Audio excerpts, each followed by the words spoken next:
Hello and welcome once again to the How Long to Beat podcast. This week, as is every week, I'm joined by Alex. Obligatory hello. And Paula. Hey. 6 out of 10 all around. You could have done. I gotta keep you on your toes. You keep us on our toes every week. I do. This week's How Long to Beat the Game. Nice. So we are going to... Why would you do that? All part of the fun in it. So we're going to talk about the games that we've beaten, retired, and played, as we do every week. It's another Steam Next Fest at the time of recording. We've played some games. We've done it a little bit differently to how we've done it previously. So we're going to come on to that as a topic this week before we move on to the 5th edition of this round of the new format of the current version of the game that we all play on this podcast every single week. That game is hopefully something that you enjoy. Fuck you, Rick. God damn it. How long to beat the game? I've been cooking that one up. I'm so glad that I'm going to have trust issues. Yeah, I think we're going to have to kick Rick out of his How Long to Beat announcer position. Oh, speaking of life and suffering within said life, Alex, one of your completions this week, just to dump you in the middle of them, sure, yeah, is about life and suffering of a particular individual. Yeah. Why don't you tell us about that and the other games that you beat this week? Sure, this game is super good. This is the life and suffering of Sir Brant, PC game, PC only game. I'm really delving into all those. I realized like over the years of not playing PC games, there's so many like text-based-ish kind of adventures that I'm like, I'm so fucking into this. And it's kind of a visual novel, I guess. It's really a choose your own adventure game, basically, where you play. It's set in the 1100s, so you are playing through the life of like the entire life of this guy. It's really very much a role-playing game. So you start from his birth and you go to his death. But what's really cool is this is set in a fantasy world that is similar to ours in the idea of like similar kind of religious systems in some ways, but the big difference with this world is that you're living within an empire on an island. It's very, you can sort of tell like it's kind of European-esque, right? British in a way, but not really. And so it draws from historical epochs. Like I would say it really pulls from the French Revolution, and it really pulls from the kind of schism within the Catholic Church that kind of births Protestantism. Like those are kind of two huge events that it kind of relves its story on. But it's in a world where there are other kind of races have existed, but now there really are only two, the Arachnians and the humans. And so the Arachnians are kind of like the kind of rule the empire, but there are also these things called the twins, and there are these twin gods, and they're very much real. So like in this world, the gods are real in the sense that when you die, everyone is reborn up to 4 times, and you just come back to life. But the 4th time is your true death, and you can also be sentenced to true death. And so you have these things called your lesser deaths and your true death. And so lesser deaths are and you'll receive these kind of marks when you come back that like show the amount of times that you've had a lesser death. And you know, it's an interesting gameplay mechanic in some ways that allows you to, but it's also like very integral to this world. And so you're born into a time of real kind of strife within this world. And even on so this, just in case people were, this is not a spoiler. This is on they show you the chapter headings, and the chapter headings are childhood, youth, adolescence, peacetime, and then the revolt. So you know that by the end of this story, there is a revolt coming. You don't really know what kind of revolt's coming, but it is coming. And you have to really roleplay within this. And there are kind of 3 main paths that you can go down in terms of your kind of vocation. So there's priesthood, nobility, and lotless. And so everyone within this world is split into caste systems. And so the lotless are very much like they're meant to go through suffering in life is the idea. And like they're kind of like the peasantry. You have the nobility. Peasantry can enter parts of the nobility, but not all of it. There's like the nobles of the sword who are like inherited families. And then there are like the nobles of the mantle, which is basically people who have gained nobility through their service. And you are in a family who has gained the nobility of the mantle. And so I chose the priesthood path because I thought it was really interesting, because I'm like, well, fuck, the gods are real in this world. I want to learn more, and you end up, anyway, there's an inquisition as well in this. And like, oh God, it is so interesting. The choices you make are quite difficult. But what I really love about this game is that it's kind of stats based, right? Like you have different stats that you have within it. And so like, you'll have like skill checks for certain choices that you want to make throughout.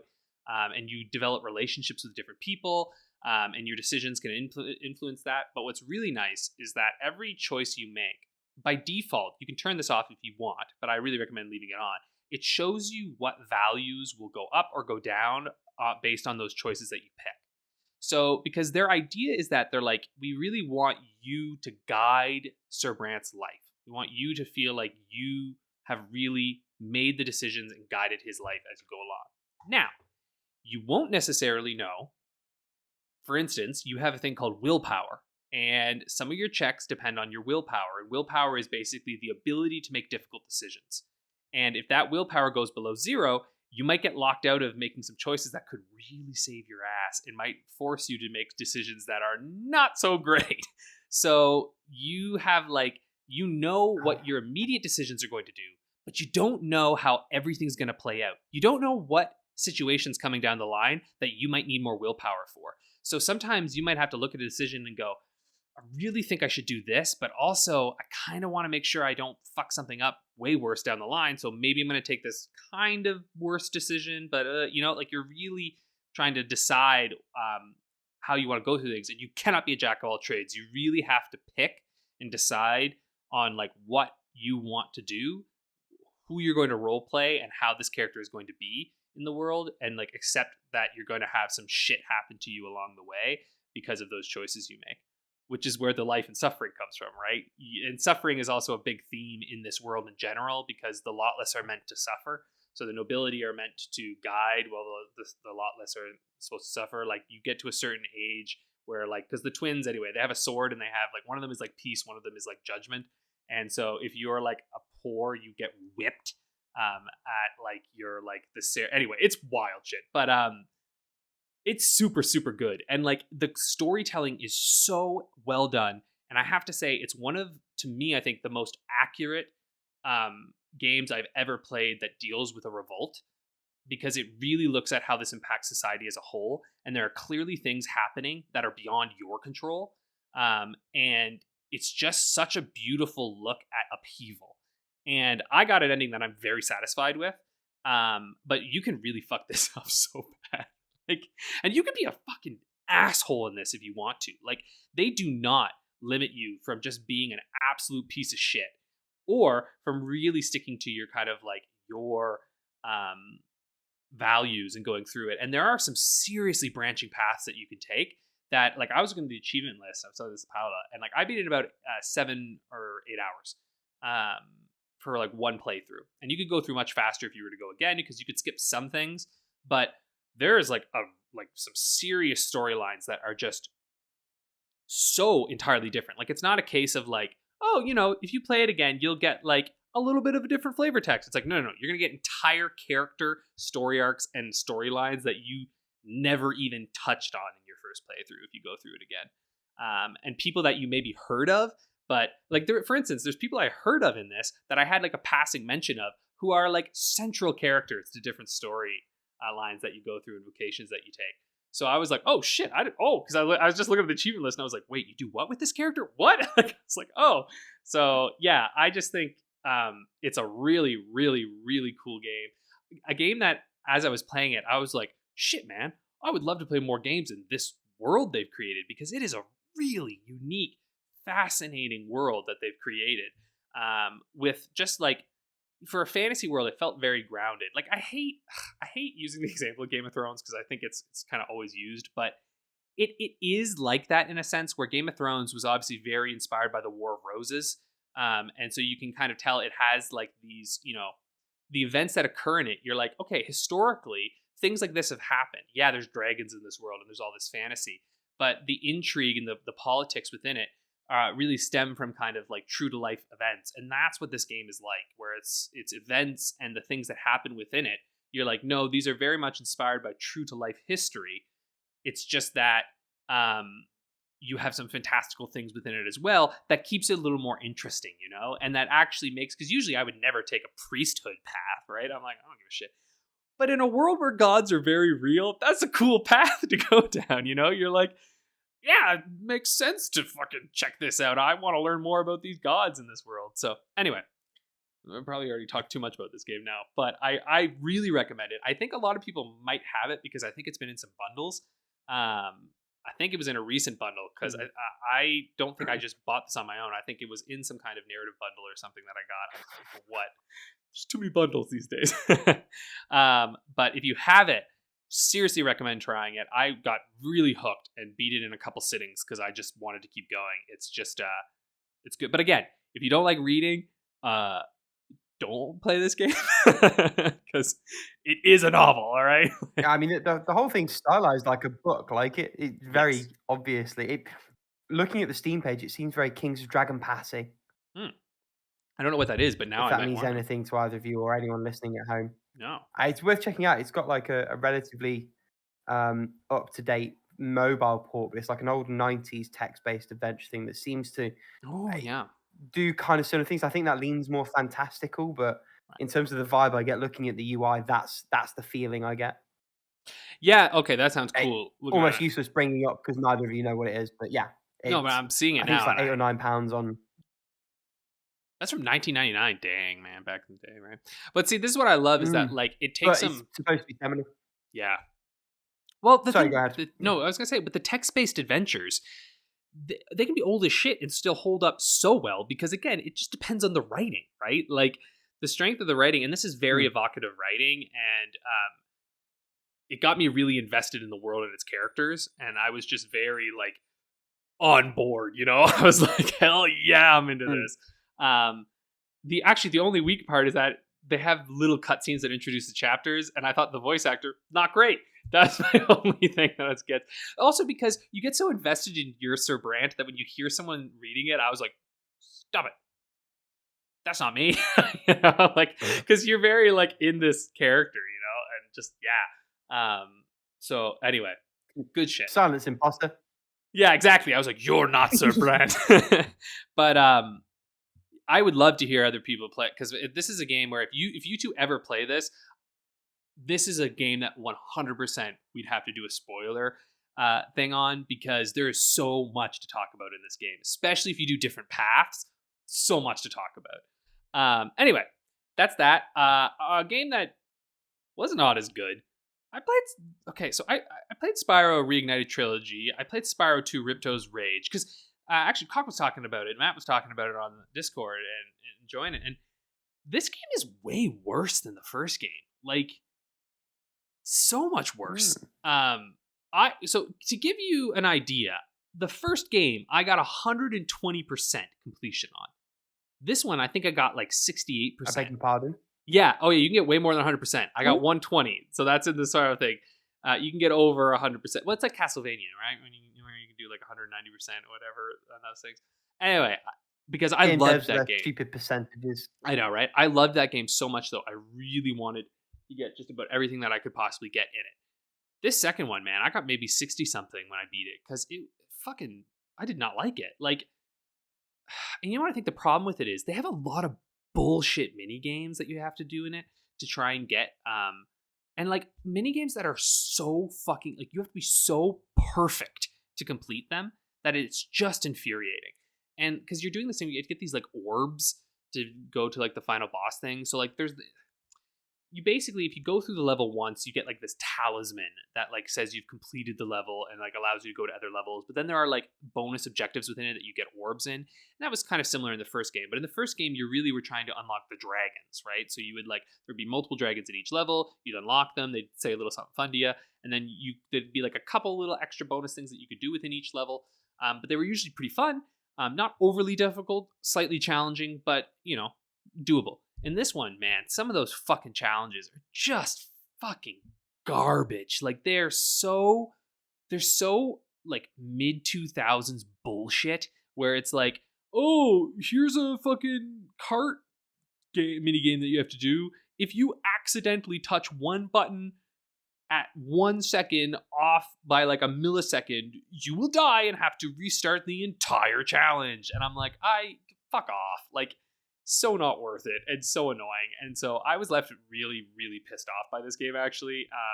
And it's kind of soured me on playing the third one. And is such a weird step down from the first in terms of quality. And it's odd because I know some people really love this one in particular. I don't understand why, but they do. And so, like, for me, I don't know. I was so disappointed. Maybe I'm not in the right headspace for it, but I thought I was. I really wanted to play it. I was like interested in another platformer. I love Spyro, but the camera controls felt really rough in this one too. Like, it felt like it was always fighting me. Like, every time I would want it to look one place, it was like, no, fuck you, man. I don't want to do that. And I was like, okay. So yeah, I don't know. Just really disappointed. Really disappointed. I think it was like a 6 or a 7 for me for this one. Whereas Spyro, the first one, was like 8 or 9 easy. Yeah, I don't know. Maybe it's the simplicity of the first one that got me. I hear that the third one goes more back to the format of the first, which makes me excited. I'd like that. Anyway, that's Spyro. I don't recommend the second. In terms of, I also got back into VR. I don't know why. I hadn't been playing VR for a while, and then we've been talking about it a bit, and I was just like, I want to play my Oculus again. So I went through, and yesterday, in like 2 sittings, I beat the Room VR, Dark Matter. So good. Like, really, really fun. I still don't fucking understand what's going on in these games. Something about the null. I don't know what that is, really. Spooky things happening, but it's really fun puzzling. And it's essentially, there's like 4 kind of rooms that you puzzle through in this, 4.5, I guess. And at first I was a little disappointed because you don't have direct locomotion, it's teleporting. But I also extremely understand why it's teleporting, because you can only teleport to set locations, which are the puzzle locations, basically. Which is really, really smart, because otherwise you would just be wandering through these beautifully created locations and going, where the fuck are the puzzles, you know? So I think they did a really smart thing where they're like, no, we're just going to limit you to where you can go so that you know that these are the puzzle locations. All the puzzle stuff are in these locations. And that way they can make all the locations really beautiful and detailed that you can look around, but you know that what you need is in one of those teleportable locations. So that to me was really smart. There's only one challenge that involves an organ that made me want to blow my brains out.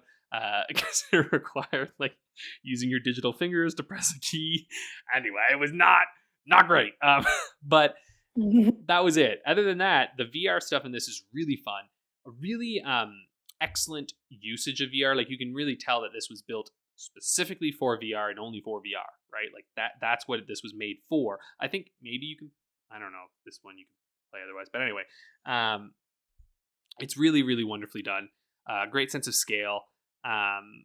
It's just fun to use these objects and to put things together. Like, you know, it's like doing a big old escape room essentially, and it's just a fucking blast. Like, if you find the PC or the mobile games of the Room fun, this is like, I would say easily the best of them all, because of the fact that you're in these locations and like really tactily like messing around with all of the stuff that you're using. It's just a fucking blast. And I really hope that they stick to the VR world and make more in VR, because they've proven that they're very good at it and can do a really good job. So if you've got Oculus or you know, any kind of VR thing, I recommend playing this one. You'll have fun. Of course, it's only a few hours long, so I don't know. Maybe wait until it's on sale. That's what I did. Or I think I might have got it in a bundle. I don't know. Fanatical does this all the time, so just wait till they get another Quest one. Bundles, right? Yeah, bundles. My life is ruled by bundles. And that's it. So, Rick, why don't you tell me, what have you been beaten? What have I been plebeaten? Plebeaten. What have you plebeaten? That's a long silence. I was like, oh no. I have 2 blood completions. 2 pretty short games, to be fair. The first of those is Dadish 2. This time on Switch. Long-time listeners will know I adore Dadish. You're a dad, but also a radish in very, very basic side-scrolling platforming. I think Alex almost spat his water back out. Yeah. It's a great game. The writing's great. It's basic but good fun. The reason I brought forward my replay of Dadish 2 is that Dadish 3 launched a few days ago as of recording. Dadish got a threequel, guys. A threequel. Oh, shit. Dadish 3. Wait, what? In the threequel, there's a level where he rides his ex-wife, who is a tomato, according to the store page. Ex-wife is oh, that's good So shit.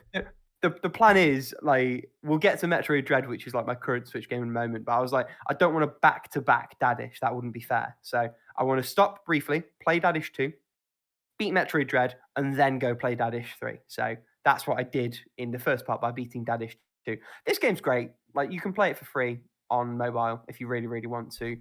Regularly goes on sale on Switch. I paid like 90 pence for Dadish 2. And I think that is more than reasonable for the game you get. The game's good fun. The writing is pretty thin on the ground, but really enjoyable. Pixel art's nice enough. Like, it's just a nice time. It's a nice 90-minute sort of palate cleanser thing. And to be fair, I feel quite similarly about the second game that I played, being Turnip Boy Commits Tax Evasion, which only really on my radar because Alex played it about 6 months ago and it popped up on Game Pass. This is a Game Pass game through and through. It's so thin on the ground. There's barely any game, really. Like, it's a top-down Zelda-esque thing where you play as a little turnip who didn't pay the tax on his greenhouse. And now the evil mayor's got him doing chores. But why? You'll find out in the course of this adventure. While going through, to be fair, some actually quite humorous sort of situations and dialogues and things going on.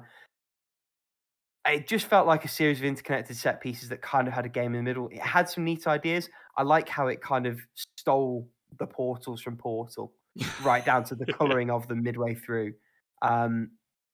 There's various things that it lampoons in terms of like pop culture and gaming and, you know, various other things. And, you know, as a package, it was a lot of fun in that respect. The gameplay was fucking weak. Like, the gameplay is meh. But if you have Game Pass and you have like 90 minutes to kill, well worth having a look. I had a good time. You know, it was reasonably good for me. In spite of like the game's failings, it's an enjoyable time. It's worth saying as well, like, it includes whatever DLC they did for it, including like an optional post-game roguelike mode, which is good for entirely one attempt, to my mind. Because it's an endless one. It's not like a Hades where there's an end game and an end story to it. It's just, oh, hey, we have this combat system and we have these character sprites. Why don't we build a series of interconnecting rooms and just have you loop them until you get bored and or die? And that's the setup. Yeah. And you play like 20 rooms at a time. You play 3 or 4 just regular enemy rooms. Then there's a repeat of one of the bosses from the campaign. Repeat that a couple of times. And then you have to fight the conductor, who's clearly the only new thing they've programmed for this fucking mode. And then if you beat the conductor, you go back to the beginning again, and you just keep going and going and going and going and going. And, you know, it's an okay diversion for 15, 20 minutes. I'm never going to fucking play it again. But well, the combat the game, is not the highlight of that game. No. I know. The combat is barely present in that game, if we're being fair. There is a swing sword button, and that is the long and the short of it. I'll tell you what I do like, and this is kind of a spoiler, I guess. When you go and pick up the sword, you get the watering can first, and you have to water a specific plant to pick up the sword. And the text caption that you get is, "It's dangerous to grow alone. Take this." Oh yeah, I forgot about that. Oh my god. I love that. And if that gives you a tickle, that's the kind of writing that makes this game worth experiencing. Yeah. On a deep discount and or as part of a Game Pass subscription. It is an enjoyable time. It just about qualifies as a game. But it is a really, really enjoyable time. And to be fair, 1.5 of my retirements are enjoyable times as well. So Paula, unless we've missed anything, you have no completions this week. I do not have any completions, no retirements this week. So And go Alex doesn't have ahead. any retirements either. So we've thought this out really poorly. I'm going to roll straight into retirements, but it's 2 really quick ones. Picross E7, great game, great Picross. I got my Picross fill. I didn't feel the need to finish it. So I'm sure I'll come back to it another time, but it's parked for now. I did try to play the Artful Escape. Just would not run for me. Oh, really? Couldn't couldn't even start the fucker. So I've had it installed on my laptop for like a month and a half. Thinking, I'll get to it. I went to boot it up, and bear in mind, this game is not graphically intensive. Maybe it isn't super well optimized. I don't know, but it was running at like 3 frames per second the first time I loaded it up. I was in, the bit right at the beginning of the game where he's on a mountain and he's trying to play acoustic songs, and then he finally decides to play a power ballad, and then this suit comes up. Yeah, it was at the suit coming up that I was just like, this is bloody well unplayable. Let's tinker around with some of the settings and see what we can do. So I went to close it, and I thought, well, rather than trying to quit to menu and fight through this FPS, I'll just go back to the title screen. I'll quit out and start again, and I'll go into the options and see what I can tweak there. Could I get it to load back up? No, I fucking couldn't. I tried reinstalling it. I tried tweaking various things, just couldn't get it to play nice. So for the time being, that one's just not an item. Yeah, that's a shame because it's a great game. I liked the opening as much of it as I saw. I actually did think it was a strong opener. It hooks you. It doesn't really waste time with exposition you don't need. The opening 30 seconds, I think, were excellent, but I didn't get any further than that. So that's kind of the problem. Let's bounce straight into what we're playing. Paula, we haven't heard from you yet. Kick us off. Well, I've been playing a lot of stuff. A lot of these games are like impulse plays because I'm at my boyfriend's right now, and he's like, "Oh, let's play this, let's play that." So there's some very interesting things here. It's the classic Paula finger slip. Yeah, pretty much.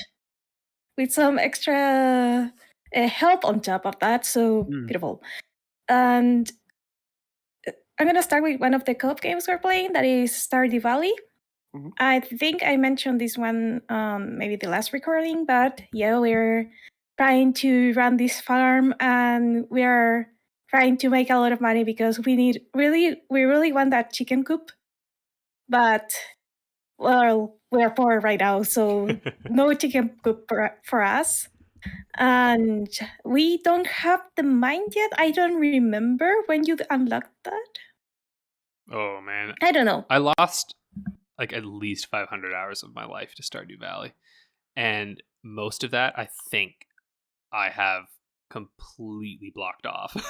Like I just like that game taught me that I cannot play farming sims ever again, because holy shit, that game's good. Oh my god, I almost feel like you blocked that off like for your own good. Yes, that's what I think it is. Like, I'm not allowed to remember how much fun I had. I can't go back. You can go back. I'm a look at track. Oh my god.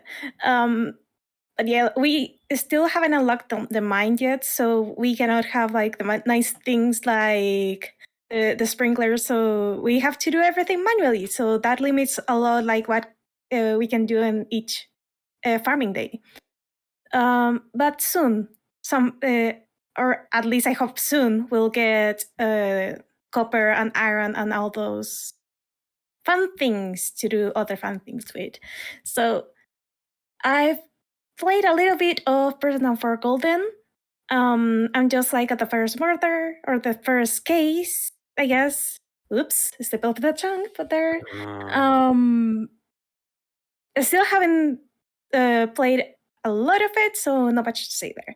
Fire Emblem Fates to Religions. I've been really playing this game. I'm at chapter, if my notes are here, at chapter 18, the Bell Kingdom, and I've unlocked plenty of paralogs right now. So I have a lot of units to play with, but I feel like you really need to start like upgrading your weapons, because at some point, even if your units are like a very high level, your weapons aren't like quite up to snuff, especially if you have like battlers or mates or what was the other one that used daggers or shuriken? Ninjas. I'm an idiot. And so yeah, like I have good units, but the good units aren't really dealing a lot of damage, so I have been doing a lot of free classes or like trying to get more units to level up the field. And that one is for later. And I've also been playing Picross Sega Master Systems edition. Yeah. This one because Alex was like, hey, this is not at real. There's some major Picross sale right now. Do you want some Picross? Yeah. Yeah, I was like, hello, stranger. So yeah, I fell once again into the Picross trap. I knew you'd appreciate it. Yep, and I don't think I'm going out of the Picross trap anytime soon, because I'm at probably page 3 or 4 of the puzzles, like the normal Picross ones. And there's a lot of it in this game. I think there's even color Picross, so that's going to be interesting. I've also played Age of Empires 4. I am very rusty for this game. Like, we haven't played this game in a while with my boyfriend, so we had to set one of the bots on easy and the other one on intermediate, because otherwise we wouldn't be telling the tale, because those bots, especially the intermediate one, really wanted our blood for, I don't know, something, because it was very aggressive and we were barely prepared for an attack, and we didn't notice that there was like a breach on our defense, so suddenly we had a lot of units attacking our base, and it was like, hey, where are these units coming from? There was like a little breach in the mountain. It was like, oh no, fuck that. Still, we won. I don't know how, but we won. And it was a fun time, a very stressing fun time. These other two were like totally impulse starts. One of these, I never heard about this game until we were looking at stuff to play on Game Pass. And this Solasta, Crown of the Magister. And it is a D&D campaign that you can play with your friends, up to 4 friends. And you have to have 4 characters. So my boyfriend has 2, and I have 2 characters in the game. And it is clunky. It is very, very clunky to control.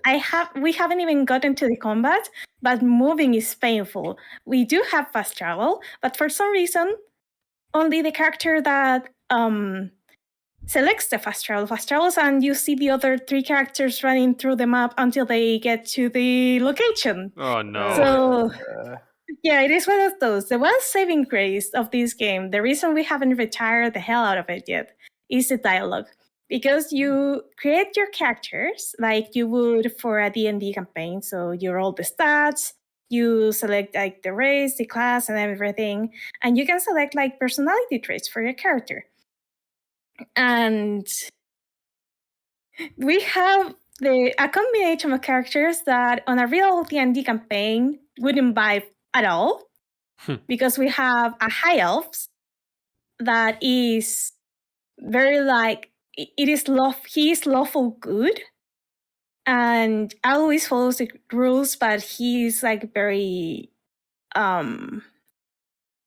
let's say he has his head up his ass, because he's like, oh, that beer, oh no, sorry, that is like so not refined for me.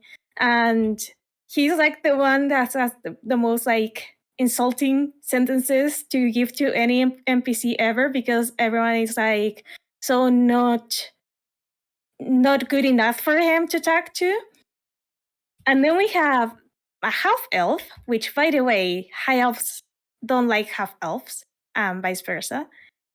And she's like the more practical character that is like, okay, we need to do this, so let's directly ask the person like what we actually need. But she also likes to solve things with violence. And if it is an option, for her it's the only option, so that's going to be fun. We also have a very greedy halfling or hobbit thief that is Ceres, and he is, I guess, the most serious of the bunch. But his greed hasn't shown yet, because we haven't like started like anything adventure like or like loot like or anything like that. And finally, you have another character that is, for some reason, the dialogue he has is pretty much the one of a comic relief. So each time we're like just talking like that character always has like a very funny dialogue option. So we usually choose that. So yeah, like what you pick for their personality is what determines like the dialogue branches that they will have, and that is the one thing keeping the game alive, because everything else is a hot mess. And yeah, that's the last section of the Magister. We didn't play for very long because the clank was too much for us. Can only take so much clank. So much clank, yeah. Really, it was clunky as fuck. You have to see it to believe it. Like you can choose some Game Pass like the pre-made characters. So if you just want to see like how clunky the game is, just select one of those, try to start an adventure, and you'll see. You'll never want to put it up again unless your characters are funny. And finally, and this one was a nice surprise that we started last night, and it's Hollow Knight. Yes.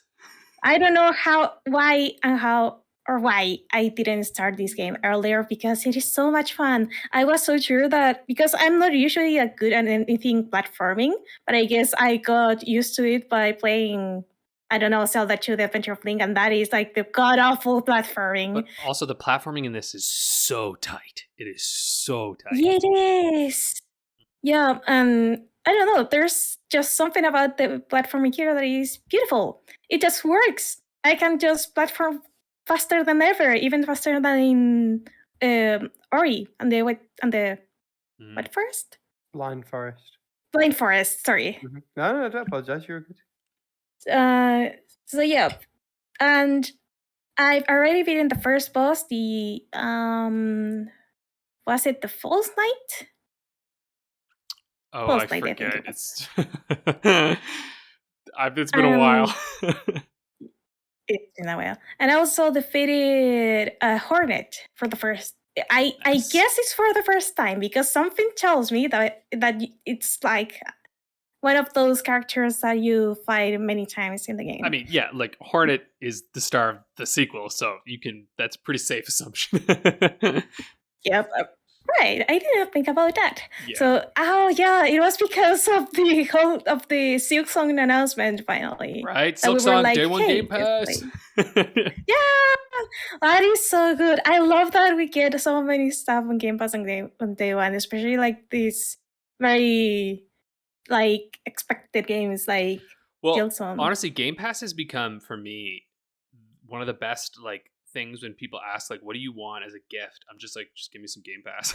Like my parents wanted to give me a graduation gift, and I was like, you're a Game Pass? And they're like, okay. So I'm like so topped up. I'm like, I think until 2024 or something. So I'm like, I'm good. Oh my god. Yeah, they're good for a long time. I have never paid for Game Pass. I get it as gifts now, because let's be honest, sometimes as gamers we can be a little hard to buy things for, because like I buy all the games that I want myself on sale at a good price, So when my parents are like, what do you want? I'm like, I don't know, man. Gift cards, I guess. And being real, you can only consume so much Mountain Dew and Doritos in a day. So. There you go. Dude, I don't know when the last time I True. ever had Mountain Dew is. It's weirdly, I had some yesterday. It's did you? Overrated. Yeah. Is it overrated or is it just overconsumed? I don't think we have Mountain Dew here. Yes, yeah, there you go. You're missing nothing. It's fizzy sugar water. Yeah. That is an alarm again. I think that might. I never learned. Line at some point. Anyways, sorry, Paula. Keep going. Hollow Knight. Yeah. Yeah, Hollow Knight. So again, it has been a lot of fun. I would recommend that the first thing you buy besides the map is the compass, because oh my god, I have like the zero sense of where the fuck I am on real life and zero sense of where I am in video games. So I usually really need to know, like, I need a marker on my map, like, you are here in this very moment. And the compass just does just that. And that is like the one thing that improved my experience, like, not even tenfold, was like 100-fold, just because I finally knew like where I was and where I wanted to be. And exploration in this game is great. like you obviously get stuff like to explore the world with, like as you go on your adventure. So I like how you unlock places that you can see that ledge, for example. You cannot get to that ledge yet. And suddenly you get the ability, and then the world like opens up in a way that is very satisfying. So yeah, that's Hollow Knight for me. I play like almost 3 hours in 2 days, so that's a lot for me. Can't wait for your Alex. adventures. Oh yeah. Well, okay. I'm playing Picross S2 because this Picross, I just, it's so comforting. I'll be watching something on TV and I'm like, I want to play something that doesn't consume my brain too much. Picross. I go to town. I think I might be done though. I think I got my fill already, so I might just come back to it later. I'm also playing a game that you beat recently, Rick. Also, I gotta say, the podcast. One thing that's great about this podcast is that I just get the impetus to play games that you guys are playing. Because I'm like, that sounds fun. Oh, yeah, I want to try. I feel that. Yeah, and so Going Under it was on, like, I know it's on Game Pass, but it was on sale really cheap for Switch the other day, and I had that gift card. Well, yeah, and because this also to me seemed like a game that I was like, this is Switch material. Yeah, this game is awesome. Way better than I think it maybe has any right to be. Like, I don't know. That's fair. Do you know what I mean? Like, well, you know what it is? Okay, I was actually thinking about this the other day. I think this game, its art style, which is excellent in motion and beautiful, and I love it, but I think it might damage it a little bit marketing-wise. You're probably right. And I also I think it looks too similar to those shitty physics simulator games, like the bad physics games.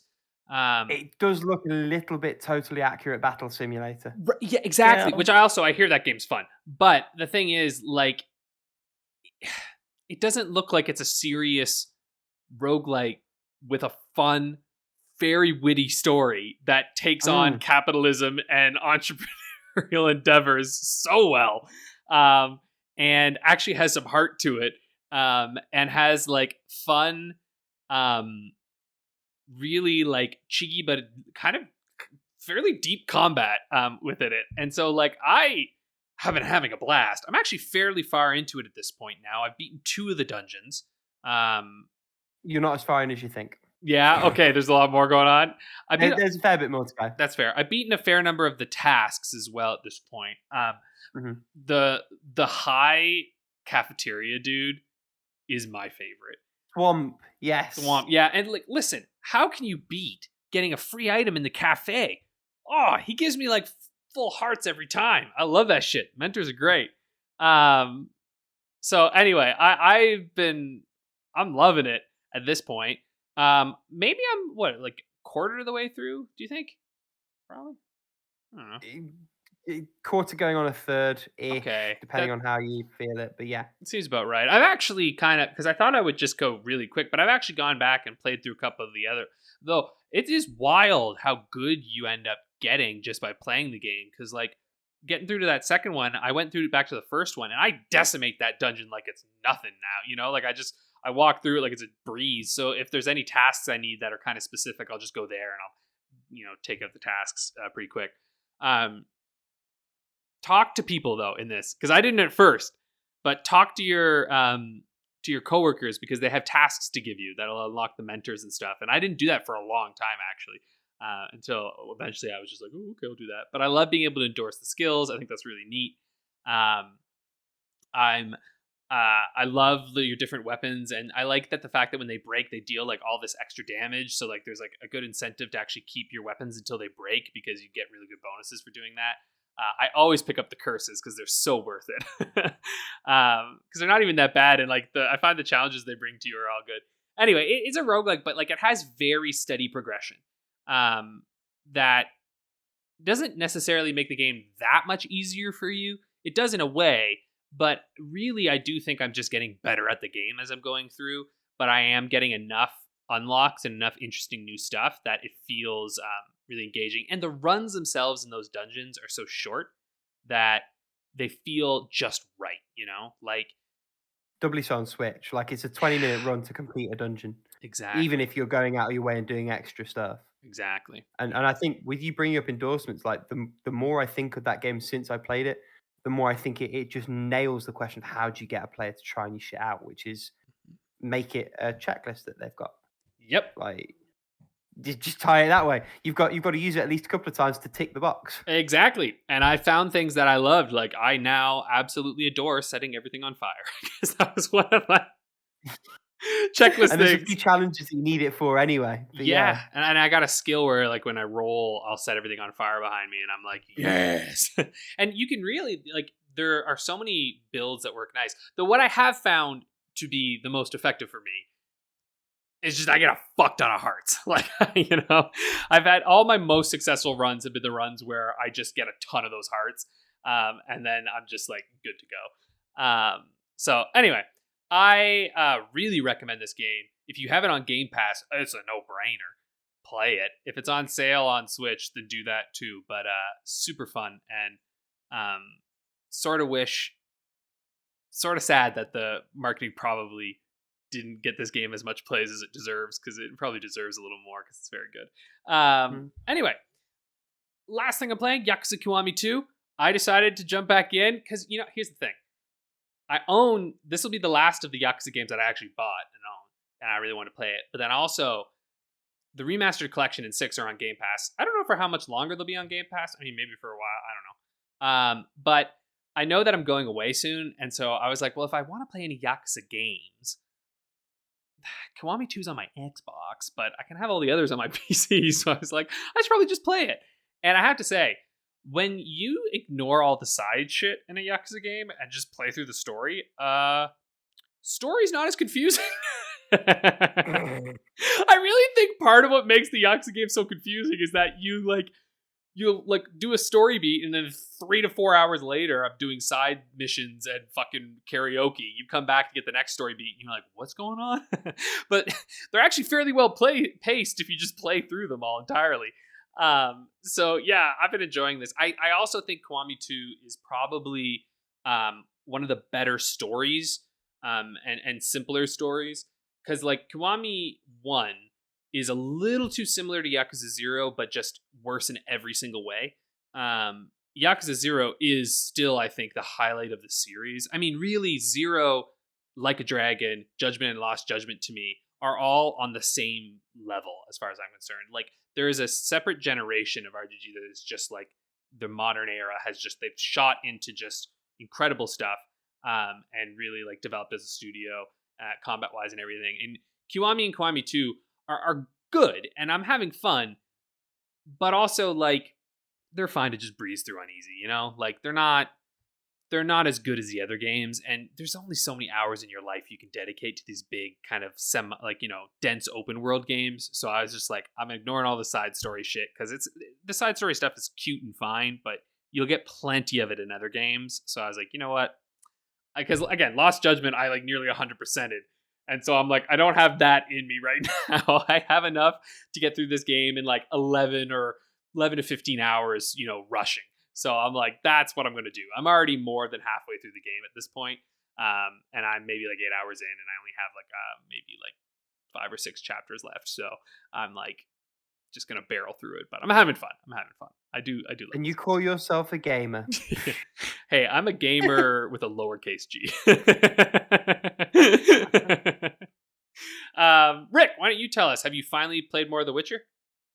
I actually have, and I've got a funny little anecdote. We're getting there. I was in the town hall in the Vizima trade quarter. There was a particular one of the clerks that I needed to speak to at the top floor, but they're all the same character model, and they all have the same dialogue options. And as I was talking to them all, trying to find the same one, they all have this same line. Well, at least I'm not a seamstress.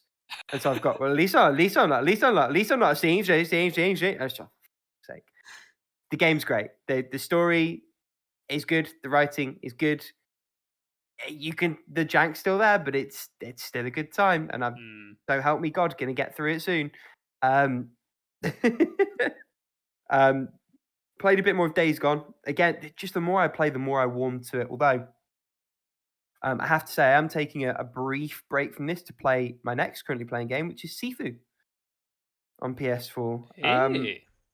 me likey. So far, me really, really likey. I have to say, it feels like all the enemies are like on 1.5 speed and I'm on 1x speed just in terms of like the reaction that's fucking expected from you to like dodge and parry certain attacks.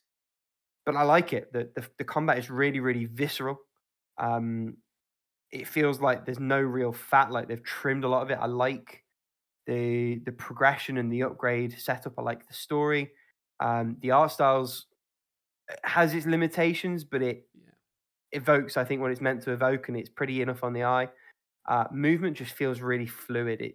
You can tell that this is a dev who cut their teeth on Absolver. Like, it's really detailed combat.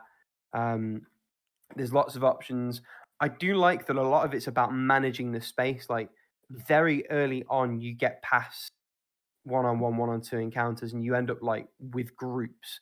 And actually, it's not like you see in a film or in certain other games where they'll take it in turns to one of them will come and have a couple of beats with you, and then another one will come and have they're all going to be fucking over you like fat kids on cake. So you really do have to almost pick your moments and manage the space and the spacings. One of the first unlocks I got was one that allows you mid-combo to like dash into an enemy and then switcheroo with them.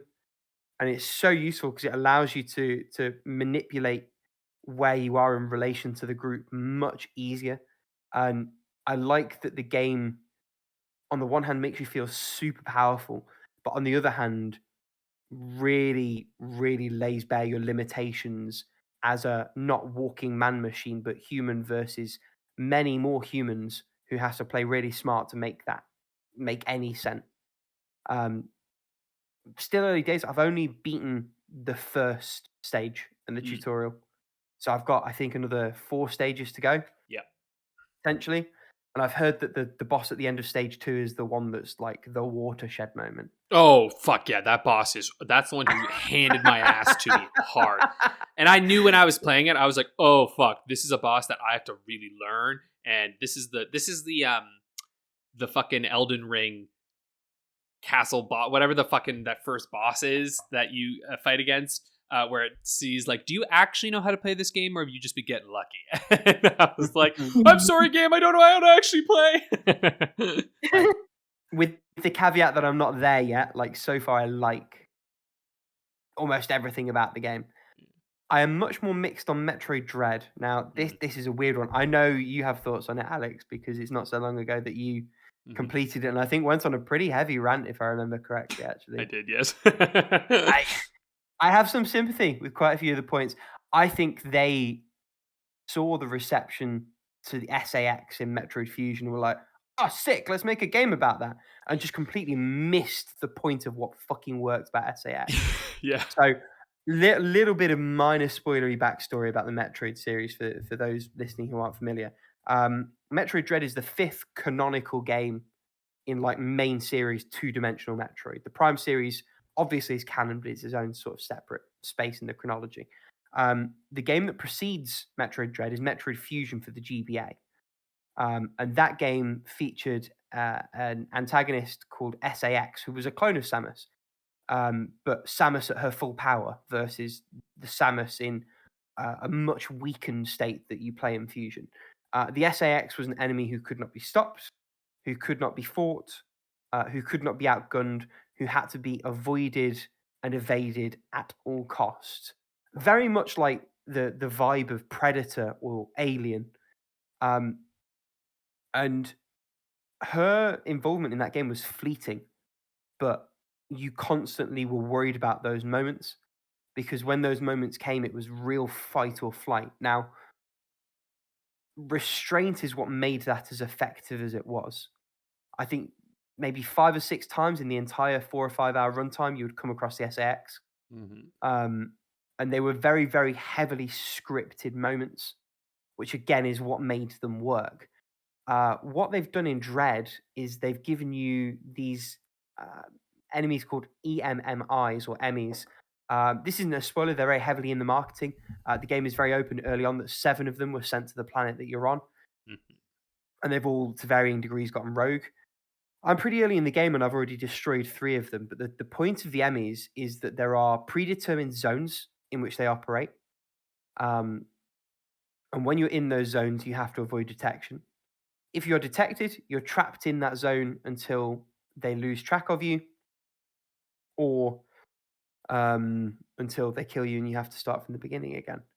And if one of them touches you, you have like a real Hail Mary shot at quick timing your way out. Otherwise, they're gone, and you have to meet very specific conditions to beat them. It loses the scripting. It makes the game feel like a stealth mission for a lot of points, which is not the game's strength. It's not ever been Metroid's strength. And how best to say it? It just kind of fucks up the whole structure of the game. And there's a good game in here. The movement's fantastic. You can tell Mercury Steam took what they learnt from the Return of Samus remake, Samus Returns on the 3DS, and worked with it. Like, in the moments between Emmys, when you're just playing a regular ass Metroid game, it's oodles of fun. Movement's fluid. I like the 360 aiming. I'm one of the people who's a big actual fan of the counter, even though it does change up the formula. I think it changes up in good ways. Graphically, the game is fucking gorgeous. But they kind of cocked up the structure. And that's compounded by the fact that the level design is really insipid so far. So it's this real competing thing where the building block, or the building blocks in terms of the mechanics, the stuff that it's really hard to nail, they've knocked it out the park. But the world and the environments in which you're expected to use that just really don't hold a candle. They don't do enough, or they try hard to do too much and fall flat on their face. So it's a really strange situation to find myself in playing the game. And all that said, I think it still comes out as like a 7. You know, it's not a bad game by any means, but it's a real miss hit in a lot of ways so far. And it's really not what I wanted from the game. I hate to So say it that's too. where I fall. In a world of Hollow Knights and stuff, and I know, everyone's like, I know, they're not exactly the same, but it's just in a world where the indie world has fucking perfected. In a world. Yeah, in a world. Has fucking perfected the Metroid genre of games. It's hard to play something that's just good, you know? 8 out of 10 wouldn't recommend the classic Metroidvania problem. Exactly, right? Where you're like, it is good, but it ain't great. And that's just the thing where it's like, at this point, I just get disappointed because you're like, well, I buy games that are half the price as this and are twice as good. And you're like, yeah, it's totally fair. It's annoying. It's annoying. I wanted it to be more, and I would like to think that we get one soonish that is more. But again, the last mainline 2D Metroid game was Fusion, which I think came out in 2004. Yeah. Just to give some context to just how long in the making this has been. That's also why I want to say to people, don't get your fucking hopes up for Metroid Prime 4. Yeah, well, doubly so because they've had to go back to the drawing board on that for whatever reason. Now, to be fair, and this is such a tangent, when devs have done that in the past, or when publishers have done that in the past, like if you think about FF7 Remake, that was initially not Inti Creates. I think it was Bandai Namco again that were involved in that potentially. Or some other studio, and Square looked at it and said, this isn't good enough, let's try again. The end product was fantastic, and I think it does take a brave publisher to say, well, we have to eat this loss because it's just not good enough. And I think it can only be a good thing that Nintendo have opted to do that in this case. We'll see how the game comes out, but I'm just disappointed. The game looked good, and I had some reservations going into it, but it has just been a letdown versus both what I expected it to be and also what it could have been. I think it's just it's sad when a company has made a really good thing, a really good game, and then misunderstood what made it good. Because it's a lose-lose for everyone, right? Like that game is not what it could have been. For me, it's not what it could have been for the people who made it. Having said all of that, it's the highest selling Metroid game ever. Oh yeah, I mean, like no doubt. Also, it's on a console that's like, you know what I mean? Like it. Yeah, the stars aligned. Had the Yeah, best sure. marketing push. Yeah, you know, like like Nintendo Came wanted out that right with game to OLED. fucking sell. They're like, Yeah, and it Yeah. did. Now, Yeah. maybe that bodes well for another one soonish and a better one soonish, particularly when they can sort of shop it out to Mercury Steam and let them do their thing. We'll see. Well, I'll definitely finish it, but I was gonna say, what about a better Nintendo experience? How are you enjoying Luigi's Mansion 2? much more than Luigi's Mansion 1, actually. So, for anyone who listened last week, you'll know I tried and did not get on with the 3DS port of Luigi's Mansion. Now, I have had some stick on the Discord. There's people who've told me that there's ways to get it working. I may well go back and look at that. But for now, I'm just having too much fun with the sequel. Yeah. I think the mechanics are a little bit more simplistic. The button layout is much nicer. There's definitely like bits of overlap. So like the looking up and down, it's a discrete button on each one. Whereas if I remember correctly, on Luigi's Mansion 1, there's a button to allow vertical look, and then it's the gyro that you're relying on, or the analog nipple, and neither's really right for that. Whereas, albeit the buttons double up as other things in the sequel, having a discrete look up and a discrete look down, infinitely better. The way that it handles orientation and what and when it locks on just feels lots better so far. And I do think the level-based format is nicer for it as well, actually. I get the appeal of one big-ass mansion to sort of dig your way through, but it is nice to have specific missions and just have a smaller environment to work with each time. So far, I like it a lot. I'm having a really good time with it. I'm only through the first mission, so I'm still at the Navi stage of the game where like every 5 steps, and I have to shout this out because it's really, really fun. The communicator that Professor Egad gives to him is like a little original DS fat shaped contraption. And in fact, I think he does say it's a modified one, like in universe. And whenever it rings, it's like a chip tuney sort of dun, dun, dun, dun, dun, dun, dun, dun. I think it's the theme from the first one. And there's just a lot of fun. It is. There's so much life in the animations that they made for this game. Like when it calls, Luigi can say jumps a bit, he's like, oh, and then he pulls it out and flips it open. And it's oodles of fun. There's a lot of love that's gone into it. So great so far. Much, much better than Dread, which really hurts me to say, but it's true. Yeah, 2 more before my completions are done. I've had a lot on the go. First of those is ELOH, the Android puzzler. I'm on level like 72 of 98. This is really good. I'm such a big fan of this game. It's really creative. It's nice, simplistic puzzles in the sense that like it's simple to understand the rule set, but they also do some really clever things with making you think what it doesn't want you to do, with giving you certain options. And what I like about it versus something like, say, Cut the Rope, which similar like single screen setup, you've got like a start and an end point and the way things move around. A lot of the times if you play a game like Cut the Rope, you feel like you're almost cheating the physics engine. With this one, because you have predetermined places where you can place the markers, there's very discrete options and there's no way of cheesing it. You kind of have to get it right. So it feels much more satisfying when you understand what you're supposed to do, because there isn't the capacity to cheese it. You've just got to understand the rules and play around with it until you find the way to put all the pieces together. Really good, and it's really cheap. It's like £1.80 or your regional equivalent. You can't say fairer than that for a little game like this. It's good. And finally, I've started properly playing Secret of Mana. I found a Vita setup that I'm happy with. I think I'm using the 2005 RetroArch core of like SNES 9 XTL. Emulates it really nicely. It doesn't look as good as BSNES, which is what I used for comparison just to make sure it was all fitting right. But I'd take that trade-off for playing it on the Vita in my hand portably kind of thing.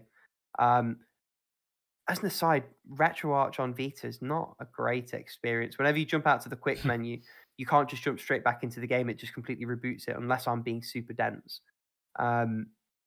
But you have the sleep function on the Vita, so it doesn't really matter. I'm not planning to play with save states, so it's not a big deal. One minor annoying thing, and this is not emulation's fault, this is the game's fault. So the way they did audio, like they use all the audio channels, and this is something that I originally thought was like a bug with emulation, which is why I spent so much time fiddling around with it. What's actually happening is the music's not cutting out on me, which is what I thought was the problem. But whenever like there's a sound effect that needs to come through, whether it's like a blade of grass being cut or an attack on an enemy, it's cutting out the melody part of the music. So when you first start fighting the Rabbites, which are the like basic ass enemy right at the beginning of the game, in that part of the world, there's a piece of music from the OST called Into the Thick of It, which is just beautiful. And the melody kept cutting out when I was like fighting the enemies while I was listening to it. I was like, I like this song. I don't like this being cut. Is this like an emulation thing? Can I fix this? It's the way the game was coded. There's no way around it. Music is wonderful though. And you know, so far the gameplay feels really, really thin, but I'm in the opening 15 minutes, and that's kind of to be expected. The pixel art's gorgeous. The water effects right at the beginning of the game are a sight to behold for that generation of hardware. And yeah, so far it feels nice enough, but it's very, very, very early days. So we'll see how that goes.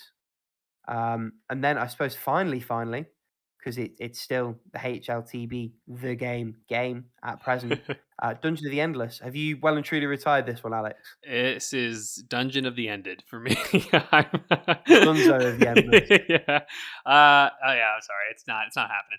Just on Switch at least. I still maintain that if I see this, I've wish listed it now. I think I have, or if I haven't, I'll do that today on Steam, so that if it ever goes on like a pretty deep sale, I'm going to give it a shot again, because I think that, like I said, if I played this with both of you multiplayer, and if I played it on the computer, I think I would probably enjoy it a little bit more. But yeah, it just didn't click for me on Switch there. I do think, like you said, it's a very admirable port. Like it very well functions. So like, you know, it obviously there are probably things that would be easier with a mouse, whatnot, but it's not like it's not a case of a game where it's like unplayable on Switch or something. Like they did a great job with it. It just, for me, I need a little more with my roguelites. You know, I just a little bit more. That's all. But and speaking of playing it on PC, how have you been finding it, Paula? Have you played any more of it this week, or? Yeah, I've been playing a little bit more. I lowered the difficulty, and oh my god, I cannot get a full run of this game to save my fucking life. I haven't been able. I did like 1 or 2 runs on very easy mode, and for some reason, level 2, the second level, is cursed for me because I cannot get past the second level for some reason, and I don't know. I might be doing things wrong, which, by the way, I know I did because I didn't notice there was like there were 2 doors on the room with the crystal. So as you may expect, once I grabbed the crystal, a shit ton of enemies came right after my ass, and I couldn't do anything about it. Oh, you and on the second time, I was like right by the stairs, right by the staircase, and I got killed there. And I was like, no. I do remember getting farther with a team of people, mainly because we had like 4 characters. And with 4 characters, it does get a little bit easier. But with 2 characters, you and 1 player, you have to micromanage stuff to perfection at some points, because otherwise I don't see how. Oh, I don't know. Does it happen to you, like when you're going to the next level, if the character is not in the same room as the stairs, that character doesn't? You have to get them all to the staircase, yes. That was very sad. I learned that the hard way. Yeah, I did get another character. I got lucky and got another character, but I haven't unlocked it yet because, well, I died at the next level, so there's that. I've been learning things the hard way. The game doesn't tell you like a lot of things that are kind of like important. Yeah, that's fair. what I like is that whatever I unlock or research, I still keep on my next run. Do you? At the very least, like the stuff you like, the weapons, the turrets and stuff that you research, you get to keep like for all your other runs. Oh, okay. I didn't realize that. Do you? Oh, okay. I realized that, and I exploited the hell out of it. Those Tesla guns are way too powerful for They are. this. Do you keep the levels you level them up to, or do they start at level 1? Presumably level 1, 'cause otherwise the science would be kind of pointless. Oh, I don't know. I have to check now. Yeah, that's one to chat. I mean, I'm planning, as I mentioned last week, to give it a quick whirl on PC again, if for no other reason than just to have a point of comparison between what I experienced on Switch and what I remember of PC. I do think the Switch version, just purely from memory, is just infinitely slower because you do need to do more micromanaging, even than you need to do on PC. And it is worth saying, as a solo player, you do need to do a lot of micromanaging. The other thing that's not super well explained, to my mind, is like best practice for making that game work to you. Like when you make that crystal run at the end, like you say, you've got to get everyone in the room, and the UI kind of signposts it, but not in a way that's super obvious. When you pick up the crystal, all the doors open. Generally speaking, you want to be dusting an escape route, and to the extent that you can, having like a blast zone of dust. So let's say if you've got 2 doors on the starting point for the crystal, the path that leads to the exit, obviously you want all of that lit up. If you've got the spare dust, you want 1 or 2 rooms lit on the other side as well, because that makes it so that the enemies can only spawn in from further away. Yeah. And it gives you ample time to move the crystal across and get all your people in place. And, once you get to like level 4, 5, 6 and beyond, actually what you're doing a lot of the time is leaving characters in certain positions as mobile turrets or activators for your resource producing units, and having like a forward scouting party of 1 or 2 characters. And it makes sense when you think about the RTS structure of the game. It's an RTS dungeon crawling hybrid with an emphasis on the RTS side of things.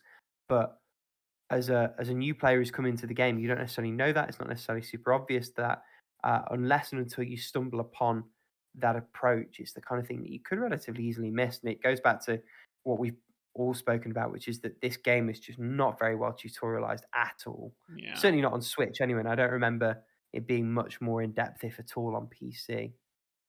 I think it is. Maybe a slightly ignominious sort of. Still, I really want to get that full run. At the very least, I get past level 2 or 3 because I don't know. I like RTS. I like dungeon crawlers. I'm supposed to be good at them. I think once you get to like level 4 or 5 and you have a strat nailed down, as long as you're methodical and not reckless, it's close-ish to guaranteed that you will beat the game. Mhm. Particularly on very easy or too easy, which I think is what they call it. Yeah. Not quite the rousing reception that I was hoping for from you both for this game, but an interesting one, nevertheless. It speaking is of, what it is, sadly. that's fair. Yeah. Speaking of interesting games, let's roll straight into the next fest. So what we decided to do this time, rather than all play like 8 different games and then try and speak about all of them at once, this time we each nominated for the group 1 game to play, and then I think we've also played a few other games besides, with the exception of me, because I haven't had time at the time of recording. So why don't I jump in really briefly and just talk about the one that I nominated, and we'll sort of piggyback off that. So I nominated a game called Metal Hellsinger. So this is a sort of Doom rhythm action Doom. Yeah, it's like Crypt of the Necro, Crypt of the Doomslayer, basically. Yeah. Like you're playing first-person Doom kind of thing, and you have that like counter. And we should say 2016 Doom. Yes, yeah, new Doom. Doom 4 kind of thing. You have like the metronome counter moving in on your crosshair, and as you do actions with that, your multiplier increases. So that's for damage. It also brings the instruments forward in the music, and when you have like a maxed out multiplier, you'll have like the vocals over the music. The music, at least the couple of tracks featured in the demo, is really, really good metal music. Yeah. The beat's chuggy. Yeah. It's kind of Mick Gordon-y, but a little bit more pulled back and a little bit more melodic. And obviously you have vocals over the majority of it also. Really, really nice. And it helps that the combat underlying is pretty good as well. Mhm. You know, it's not, I would say the combat itself isn't like Doom 4 quality. No. It's not quite polished to a mirror machine in the same way, but it is still really, really good. Has some ideas of its own. Keeps that like glory kill type thing that Doom does with the forward momentum that entails, and again, that's on the beat as well. I love this as a package. I can't wait to play the full version. I hope it's better optimized. I had to drop the demo down to like 1366 by 768 to get it to run at all on my laptop, which rare that I need to do anything like that. But I mean, the game still looks good at that resolution, and the main thing is the actual mechanical feel of it, which was just so there. How did you two find this one? Because I know you both played it. Yeah, man. For me, this. Oh, go ahead, Paula. Go ahead, Alex. Not this again. Yeah, I'll go quick here. I had a fucking blast with this. I had it all. Yay! Thank you, gaming laptop. I had it pumped up to ultra and was like, "Let's go!" and had a great time. All right, rub it in. I will. Yeah, I thought the music was excellent. My only complaint, and this is something that could be ironed out a little bit, because I remember, and all thanks to I think Game Maker's Toolkit. So, I don't know, some video essayist pointed this out, where like in Doom, and the developers talked about this, where they originally had the enemies would swarm you and would charge you, but they noticed that what that did was it would make you as a player back up a lot because there's so many enemies coming at you. When really what they wanted is they wanted you to chase down the enemies and glory kill them and get into the action. And so they had they made the AI instead back off a bit. But what I noticed in this game is that the AI really swarm you. And I did spend a majority of this game backing up. I was very much like on the retreat all the time and like shooting and then coming in for a kill and like getting some massive things and then retreating. So I noticed that and I was like, I sort of wish that maybe they had a little more of that, like, we're just out of your reach, come get me kind of thing to them. I think that would that might unlock something in the combat that would like really delve into that boom boom like bass pounding beats a little more. But that's just such a small fucking thing. And what do I know? I'm not the game developer. They might have tested that and it didn't work. Who knows, right? Who knows? And maybe they want to distance themselves a tiny bit from Doom's. Because they're walking a very fine line right now. But I think when you get into like a real rhythm and you're hitting it to that beat and you're swapping out and you're reloading on like and you hit that gold reload and auto and the vocals start coming in, shit, dude, fucking awesome. I was like, it almost gamifies what I think most people, myself included, did to Doom 2016 anyway, which is like bobbing your head with the music as you're ripping and tearing. And it's almost like, sick, let's make that a mechanic. Right? Like, let's just make that the game. I'm down. Yeah. And I was like, and that is very fun. I will play your game because I am having and you know, it's interesting. Will it hold me for longer than Doom? And that's the question, because I've never beaten either of the new Doom games because I get to a point where I'm bored. I love those games a lot, but they don't hold me enough to keep going. Like I get through pretty far, like probably 3/4 of the way through both of them, but I just stopped. I retired them because I was like, I'm sort of done. Like I was over it a little bit. So let's see. I don't know. And Paula, you who notoriously cannot play FPS, you tried this one, so I want to hear your experience. Yeah, I tried this out and it was incredibly fun. Also, a little side note, my boyfriend has this mechanical keyboard that is also a register chroma. So one little thing that was a lot of fun is that the keys like lit up at the beat of the music. Cool.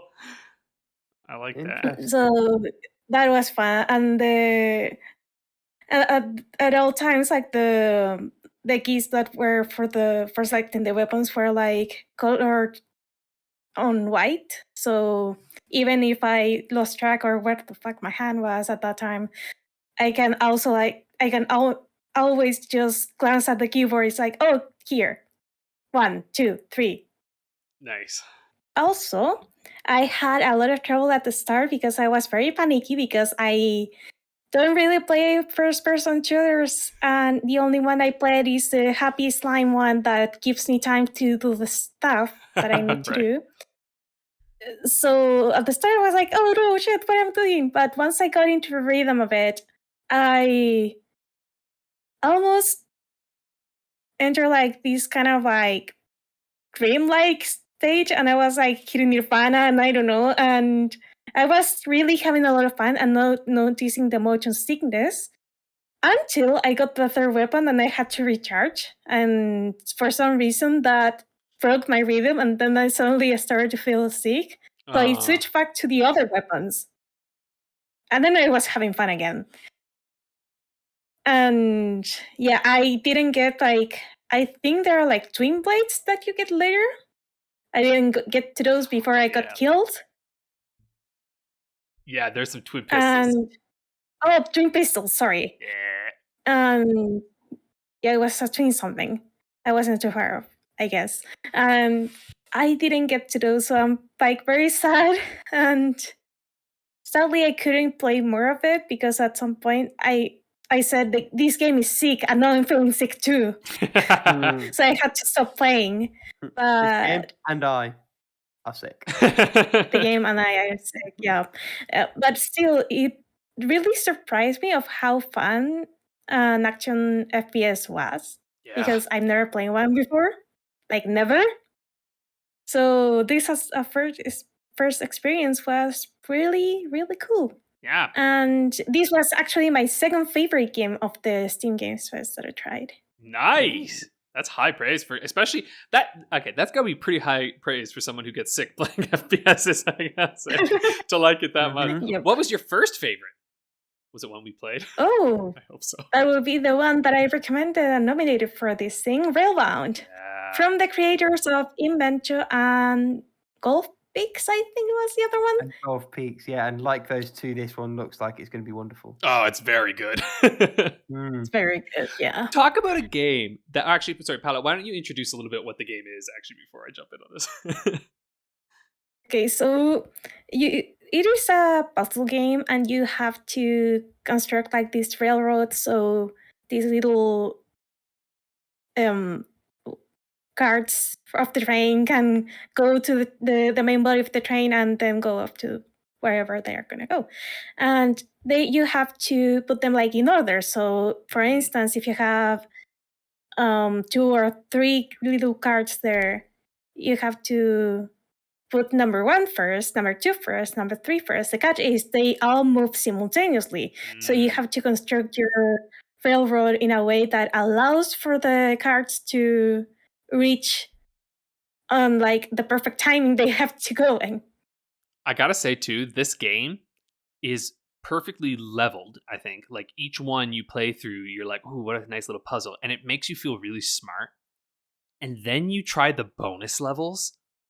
Fuck me! I realized I'm an idiot. I was like, "Oh no!" Like I was like, "I'm nailing this. Yeah, I'll try the bonus demo levels that you got, like because they'll have extra ones that you don't have to play to progress, but you can play."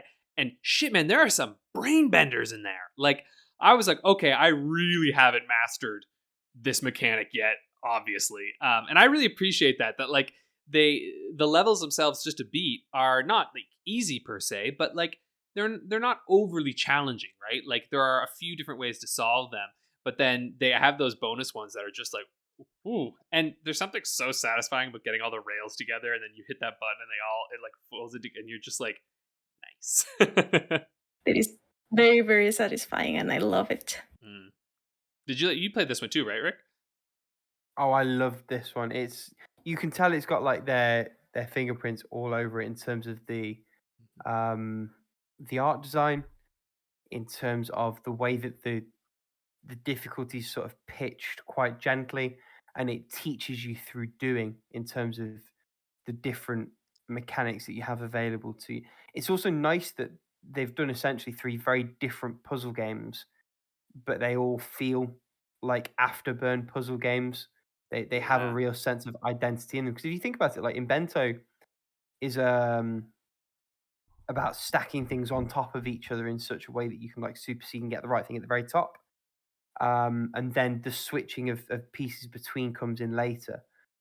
Golf Peaks gives you a predetermined set of moves and makes you sort of construct them in the right way to get you from A to B, and Mhm. does some really clever stuff in and around that. This is about drawing train tracks, Mhm. but then like the order that you draw them, the way that you connect certain train tracks together,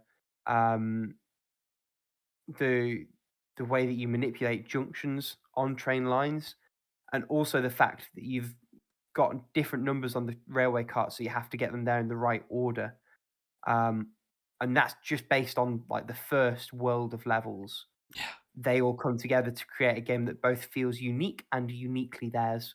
Yeah. And I really, Hmm. really vibed with it. Really, really pleased that that's coming. I have to say, as good as the PC interface was, this is clearly a mobile game, as all of their games have been. And I expect to be playing it for mobile. It's That's where I want perfect to. on mobile, right? Like just dragging around, Yeah. making tracks. You're like, it's destined for this. It's got to be. It's got to be. Yeah. The one that I picked, this game grew on me because at first I wasn't really sure what was going on with it entirely. I was like, oh, is it just going to be a couple of these things? So Melatonin is what it's called, and it's basically like this like pastel purpley rhythm heaven game where like because at first I didn't know what it was. I was like, oh, I thought it was just rhythms, like, oh, you're just gonna go through stages of rhythm games, right? And it's like this like weird dude who's like sitting on a couch and he like falls asleep and he's dreaming, and you're playing through his dreams of like eating food. So there's one where he's like on a chair that has wings and like, there's like pizza going into his mouth and you have to hit it at the right time. That felt very Rhythm Paradise. Like of all the ones within it, that felt the most it. Especially when it puts it behind clouds and you've got to like remember the beat and do all that stuff. It's just Yeah. like that's straight out of their playbook. Right? And there's like one where he's like getting followers by like jumping from phone to phone. And then what was the other one? The video game, like VR. He's like shooting the different characters. And there was another one, right? Like it was that VR. Oh, the buying credit cards. The till The one, buying one, yeah. a great one. And then once you get enough, once you're good at them enough, you play them all in one big like roundabout together. And that's when I was like, I get you, game. I see what's going on here. I'm in. And I had a lot of fun with it. I thought the music was really good and catchy. I was like having a really good time. And I got into a real rhythm hitting there. I was like, yeah, going through. So I had fun with this one. It was one that like surprised me a little bit because I wasn't sure what I was getting into. I have to say, I think it was my least favorite of the 3. Oh, But, like, me too. But still really, really excellent. Mhm. And one that I'll be keeping an eye on when it comes out. It's nice to play a game like that with a bit more of a muted sort of pastel feel, like that same high octane action, but without the same sort of loudness and like in your face in terms of the aesthetic. Yeah. So that was fun. I think by the How about you, Paula? oh, sorry. Go on. I was gonna say by the No, go ahead. nature of the game, for me, like it's not even the favorite of the ones that I played on mine, but it's like just because of the nature of it, right? Like it just has to be a little more simplistic. But it was my favorite chill of the ones I played, I think. What do you think, Paula? Well, for me, I didn't like it as much, surprisingly. That is surprising. I did get into the rhythm with each level, but at some point I was like, yeah, this is not for me. I don't see myself playing like the full version of the game. Interesting. Fair enough. I thought the art style might have caught you a little bit, but okay. Yeah, the art style was very interesting, very surreal to like how the character moved between the various levels, which I like. But the whole like the core mechanic I didn't like as much. So this is not one that I'll be coming back to. Have you ever actually? I guess I never. Have you ever played the Rhythm Heaven games? No, never. Oh, okay. Then you might not like those games either. Oh, I see. Because that's kind of the idea with Rhythm Heaven is like 1, sometimes 2 buttons. usually one button rhythm games with a variety of different types and different setups, but all are based around rhythm and hitting a singular button. It's a niche thing. Let's be real here.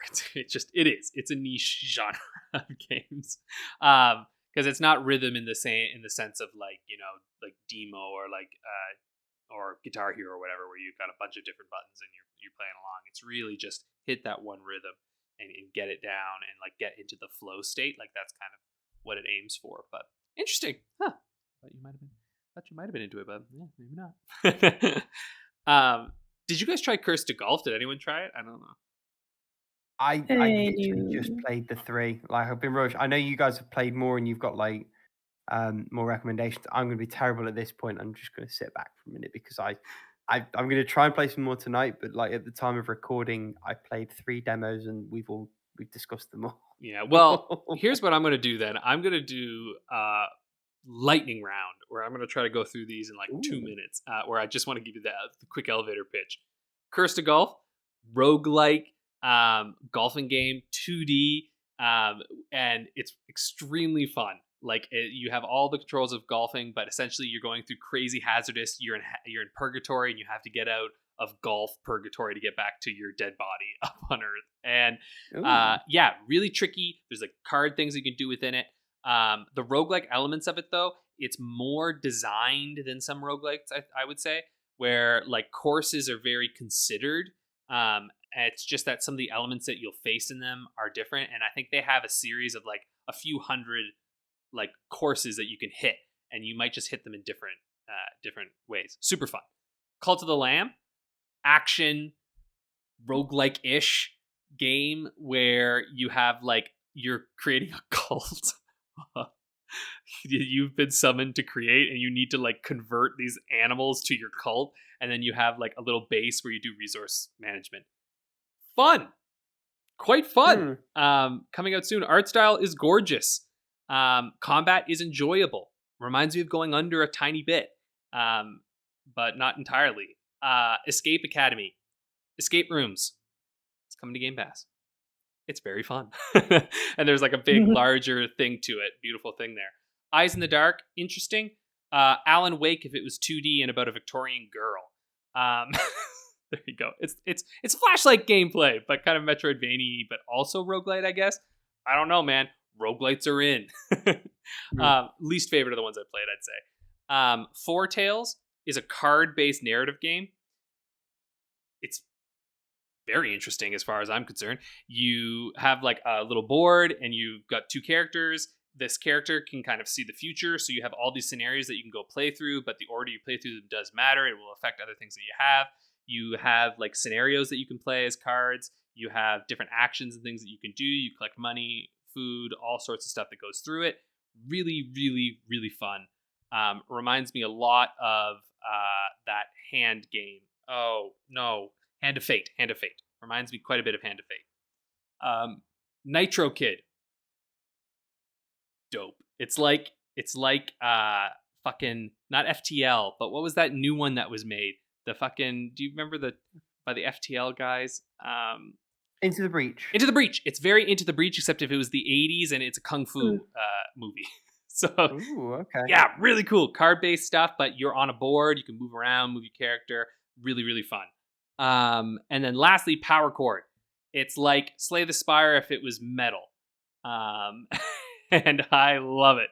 It's like you have like a rock band from hell who has to get back up to this tower to defeat these demons that are coming in.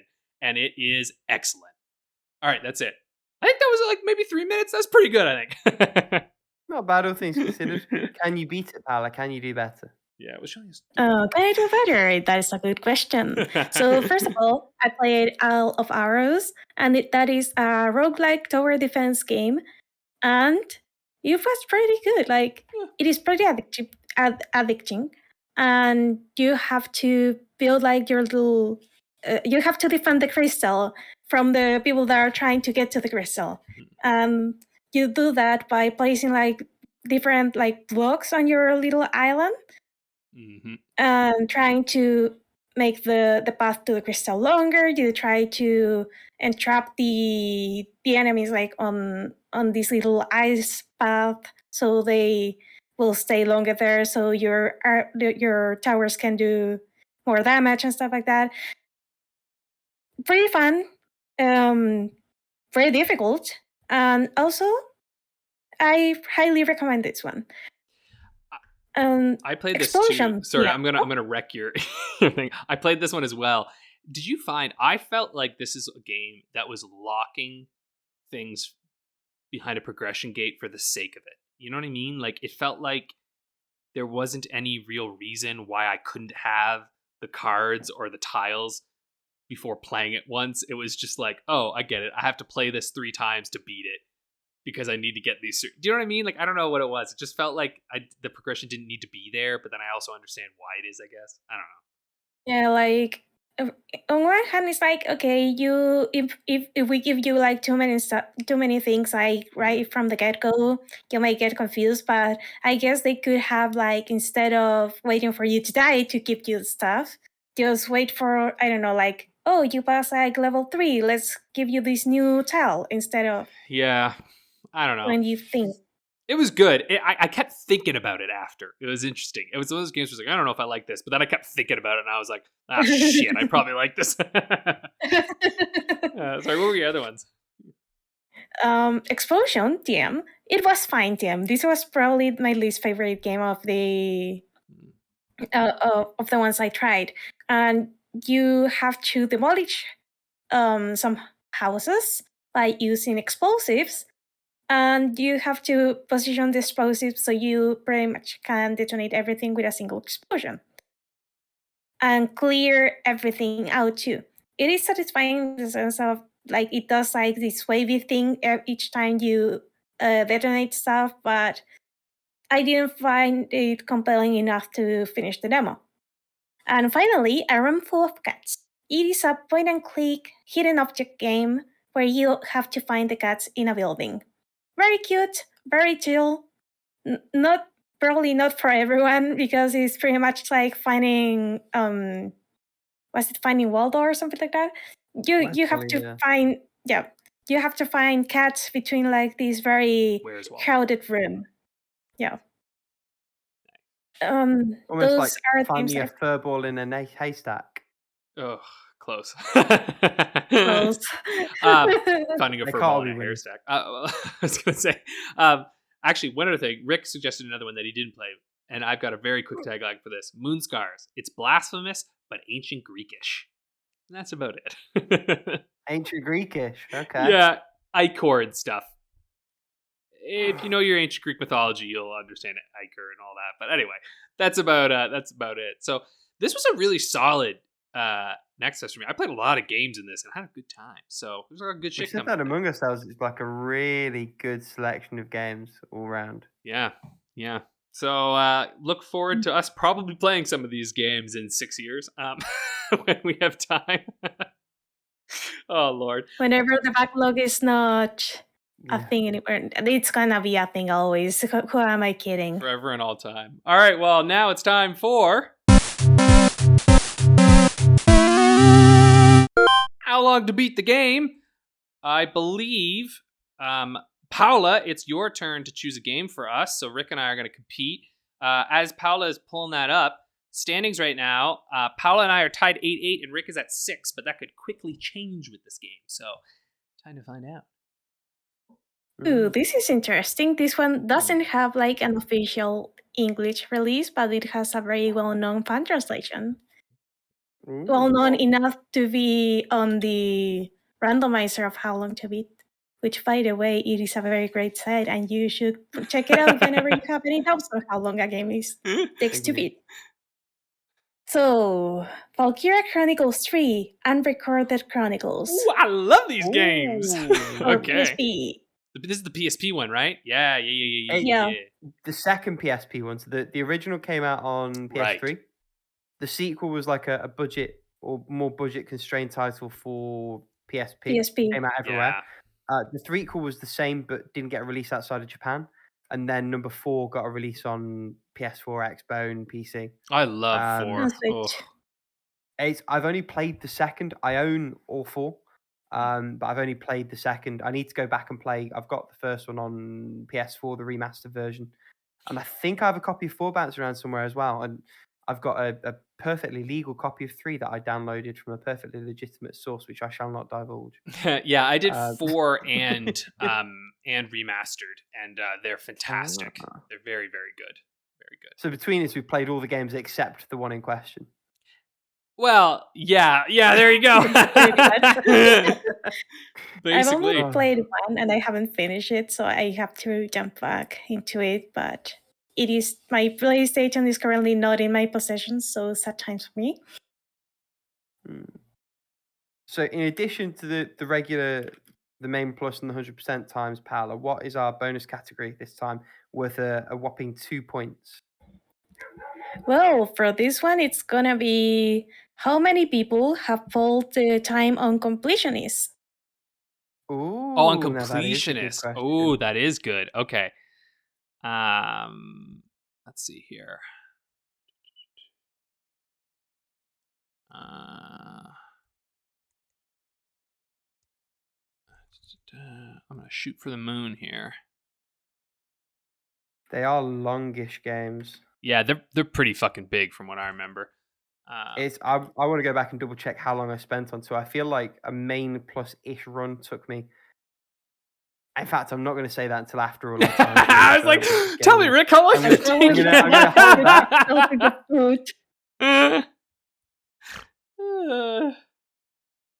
Okay, I've got my times. And then I think... So you're saying how many people have logged it as a completionist run? That's your... Yeah.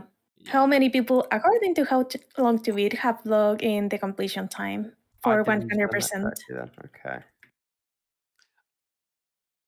Okay. Right, This is gonna be I have my time, so interesting. let me know when Alex is in power and I shall divulge. Oh, I just put You mine in. are in no edits, so times are locked for in. main story, let me see. Yeah, before we go, just as a bit of flavour, my playthrough, which was completed in April 2020, so that was a pandemic completion, interestingly enough. Okay. It was a little while back, yeah. 64 hours, 21 minutes for a main plus run, but it was a relatively light plus for a main plus. Okay, that makes me feel good or bad. I guessed a little bit higher. I guess, oh shit. Okay. Well, I think 3's supposed to be a bit longer, so I have guessed a bit higher anyway. Is it? Oh, okay. Well, let's find out. The fuck, guys. So what does that mean? No, I'm curious. I laugh. Guys. Yeah. What does that mean? What? So did we fuck up hard? Alex said for main 55 hours. Yeah. And Rick said 55 hours. Oh shit! So we both get points, right? Points, but the actual time is 56 and a half hours. Oh shit! So you were pretty close. Okay, not bad, not bad. All right. For main plus, you both said 80 hours. Oh, that's amazing. Are you like communicating some way behind the scenes, guys? Telepathically communicating with each other. 80. If we get both the same for completionists, I'll lose my mind. All right. What did I think it is 80 and a half hours. You were pretty close to that. Okay. You both get the point, so I don't even know why you're saying it doesn't even matter anymore. It matters. It matters. Right, go on. What have we put for 100%? For completionist, Rick said 130 hours, and Alex said the exact same thing. God. 130 hours.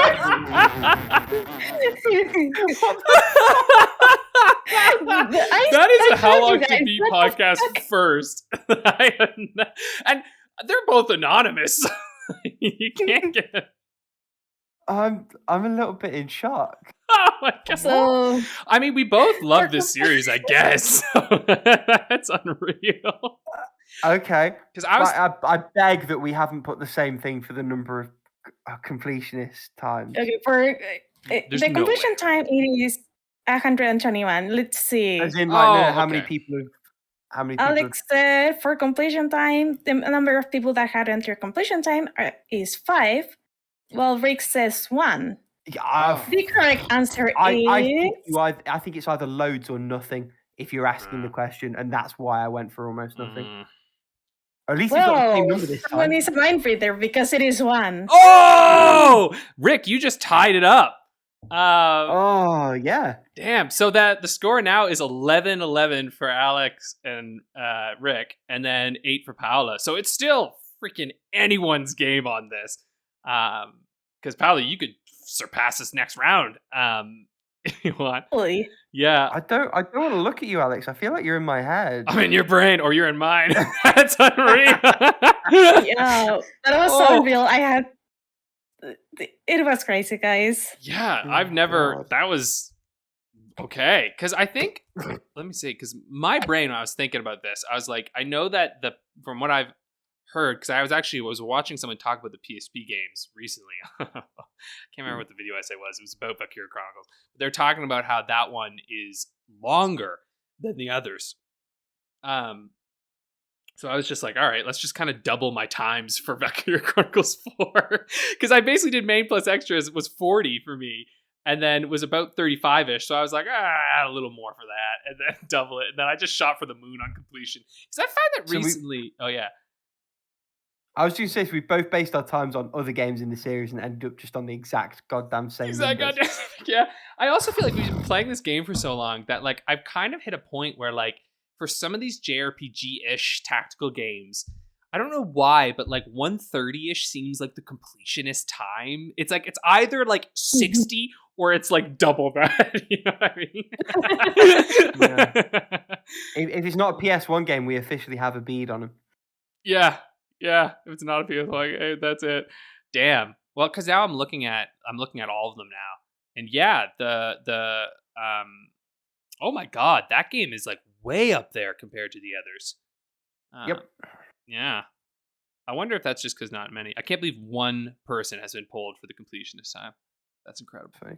I mean, it also makes sense, right? Because it's a fan translation for that game, and it's an English language site, so. It's not likely that many people have played it, let alone played it to that extent. It's And yeah, to be fair, if you look at the main plus times, it's like 22 and 22. Yeah. It's like the same people probably. Well, yeah, actually, if you've like done a main time and then gone back and played some of the extra missions, maybe. Yeah. Oh, that was great. That was excellent. Nail biting. Wow.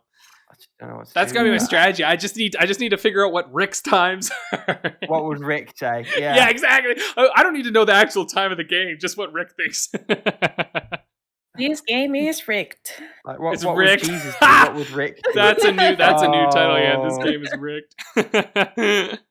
Right. Oh, oops, sorry. Hold on. Yeah, this game is. And now we're both trying to put the same title in the title options. You do it, Rick. Yeah. Okay. Well, thanks for tuning in. I know last week we said we had a special episode for you this week, but it is coming. Trust me. It's just it wasn't in the cards this week, but it's coming. Postponed but not cancelled. Exactly. Hopefully. It's in the spirit of video games. It's been delayed, so just wait. The apology JPEG is on its way as we speak. Exactly. Todd Howard will come out and tell you how much he respects you waiting for this game. All right. An apology, JPEG? Yeah, there you go. Toodaloo, folks. Thanks for tuning in. We'll see you next week. See you later. Bye. What the